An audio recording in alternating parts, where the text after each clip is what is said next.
Hello বন্ধুরা, welcome to only sports view. তো এই ভিডিওতে ইন্ডিয়ান ফুটবল আইএসএল নিয়ে বেশ কিছু আপডেট রয়েছে, যেরকম মোহনবাগান ইস্ট বেঙ্গল নিয়ে বেশ কিছু আপডেট রয়েছে। তো সেগুলো নিয়ে আলোচনা করব এই ভিডিওতে। তো ভিডিওটি সবাই শেষ পর্যন্ত দেখতে থাকো, আর চ্যানেলে নতুন হয়ে থাকলে চ্যানেলটি সাবস্ক্রাইব করে পাশে থাকা বেল আইকনটিকে অন করে পাশে থেকো। তো প্রথমে যদি মুম্বাই সিটি এফসিকে নিয়ে কথা বলা যায়, তো মুম্বাই সিটি এফসি আরও 4জন প্লেয়ারকে ধন্যবাদ জানিয়ে দিল।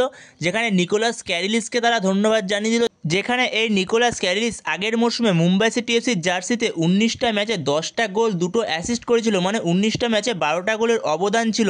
তো যথেষ্ট ভালো পারফরমেন্স করেছিল এই নিকোলাস ক্যারিলিস, কিন্তু তাও নিকোলাস ক্যারিলিসকে ছেড়ে দিল মুম্বাই সিটি এফসি। এর পাশাপাশি মুম্বাই সিটি এফসির বিদেশি ডিফেন্ডার থাইর কোমাকেও ধন্যবাদ জানিয়ে দিয়েছে মুম্বাই সিটি এফসি।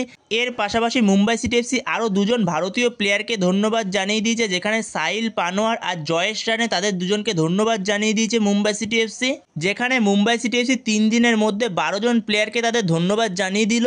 তো এর পাশাপাশি যদি উড়িষ্যা এফসিকে নিয়ে কথা বলা যায়, তো উড়িষ্যা এফসিও তাদের 3 জন ভারতীয় প্লেয়ারকে ধন্যবাদ জানিয়ে দিয়েছে, যেখানে আমায় রানোয়াডে, রেনিয়ার ফার্নান্ডেজ এবং জেরি, এই 3 জনকে ধন্যবাদ জানিয়ে দিয়েছে উড়িষ্যা এফসির থেকে। তো এরপরের আপডেটটি হচ্ছে বেঙ্গালুরু এফসির প্লেয়ার পেরেরা ডিয়াসকে নিয়ে। তো পেরেরা ডিয়াসকে বেঙ্গালুরু এফসি ছেড়ে দেবে, তো এটা শোনাই যাচ্ছিল। তো সেখানে বেঙ্গালুরু এফসি অফিসিয়ালি পেরেরা ডিয়াসকে থ্যাংক ইউ জানিয়ে দিয়েছে।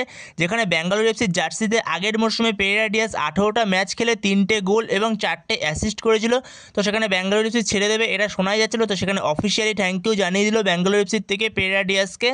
তো এর পরের আপডেটটা হচ্ছে হায়দ্রাবাদ এফসিকে নিয়ে। তো হায়দ্রাবাদ এফসির player Andre Alba, Brazilian defensive midfielder, 30 বছর বয়স। তো এই আন্দ্রে আলবার সঙ্গে হায়দ্রাবাদ এফসির কন্ট্রাক্ট শেষ হয়ে যাচ্ছিল 31শে মে 2025-এ।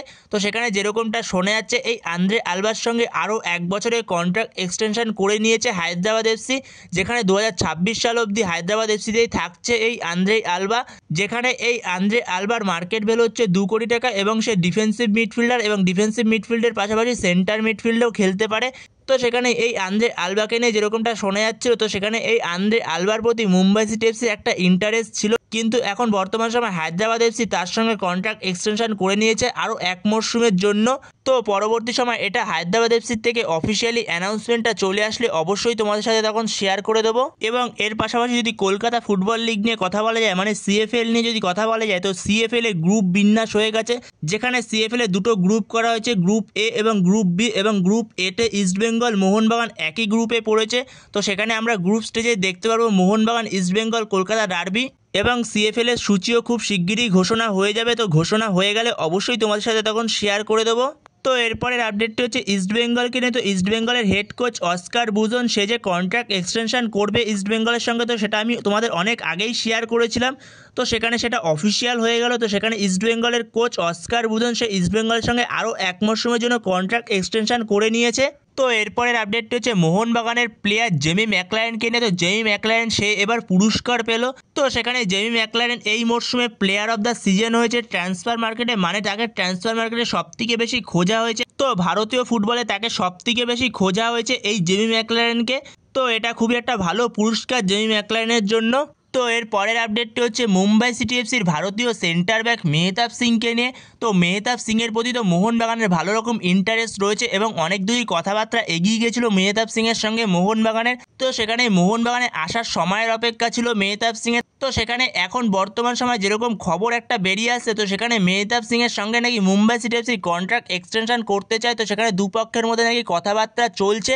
তো সেখানে মেহতাব সিং হয়তো মুম্বাই সিটি এফসিতে স্টে করেও যেতে পারে। তো সেই জায়গায় সেরকমই আপডেট বেরিয়ে আসছে, কিন্তু এটা এখনও পর্যন্ত অফিসিয়াল না, কারণ ট্রান্সফার মার্কেটে কখন কি হয় এটা বলা মুশকিল। তো শেষ মুহূর্তে মোহনবাগান কোনো বড় টাকার ট্রান্সফার ফি দিয়ে হয়তো নিয়ে চলে আসতে পারে এই মেহতাব সিংকে। তো দেখা যাক পরবর্তী সময় এ ব্যাপারে কোনো আপডেট বেরিয়ে আসে কিনা। তো পরবর্তী সময় এ ব্যাপারে আর কোনো আপডেট বেরিয়ে আসলে অবশ্যই তখন তোমাদের সাথে শেয়ার করে দেবো। তো এরপরের আপডেটটি হচ্ছে বেঙ্গালুরু এফসির রাইট ব্যাক রাহুল ভেকেকে নিয়ে। তো রাহুল ভেকের প্রতি মোহনবাগান এবং ইস্টবেঙ্গল দুই ক্লাবেরই ভালো রকম ইন্টারেস্ট রয়েছে। যেখানে ইস্টবেঙ্গল থেকে বেঙ্গালুরু এফসির কাছে একটা ট্রান্সফার ফ্রিরও প্রস্তাব গেছিল, কিন্তু বেঙ্গালুরু এফসি সেটাতে পুরোপুরি না করে দিয়েছে। তো সেখানে বেঙ্গালুরু এফসির এই রাইট ব্যাক রাহুল ভেকে, তো তার সঙ্গে বেঙ্গালুরু এফসি আরও 1 মরশুমের কন্ট্রাক্ট পড়ে রয়েছে। তো সেখানে যেরকমটা আপডেট বেরিয়ে আসছে বেঙ্গালুরু এফসি এই রাহুল ভেকেকে ছাড়তে রাজি নয়, তো সেরকমই আপডেট বেরিয়ে আসছে। তো পরবর্তী সময় দেখা যাক এবারে আর কোনো আপডেট পাওয়া যায় কিনা। তো পরবর্তী সময় এবারে কোনো আপডেট পাওয়া গেলে অবশ্যই তখন তোমাদের সাথে শেয়ার করে দেবো। তো এরপরে যদি মোহনবাগানের ব্রাজিলিয়ান লেফট উইঙ্গার রবসান রবিনোকে নিয়ে কথা বলা যায়, তো রবসান রবিনো তার ইনস্টাগ্রাম পোস্টে একজন কমেন্ট করেছিল ওয়েলকাম টু মোহনবাগান। তো সেখানে সে লাভ রিয়াক্ট দিয়েছিল। তো সেখানে আমরা খুব শিগগিরই হয়তো দেখতে চলেছি মোহনবাগান জার্সিতে এই রবসান রবিনোকে। তো সেখানে হয়তো খুব শিগগিরই তার সাইনিংটা হয়ে যাবে এবং অফিসিয়াল অ্যানাউন্সমেন্টটাও চলে আসবে। তো পরবর্তী সময় এবারে আপডেট পেলে অবশ্যই শেয়ার করে দেবো। তো বন্ধুরা এই ভিডিওতে এই পর্যন্তই। তো এই ভিডিওতে এই আপডেটগুলো নিয়ে আলোচনা করার ছিল। তো ভিডিওটি ভালো লাগলে অবশ্যই লাইক শেয়ার সাবস্ক্রাইব করতে ভুলো না। তো নেক্সট ভিডিওতে দেখা হচ্ছে, ততক্ষণের জন্য বাই বাই।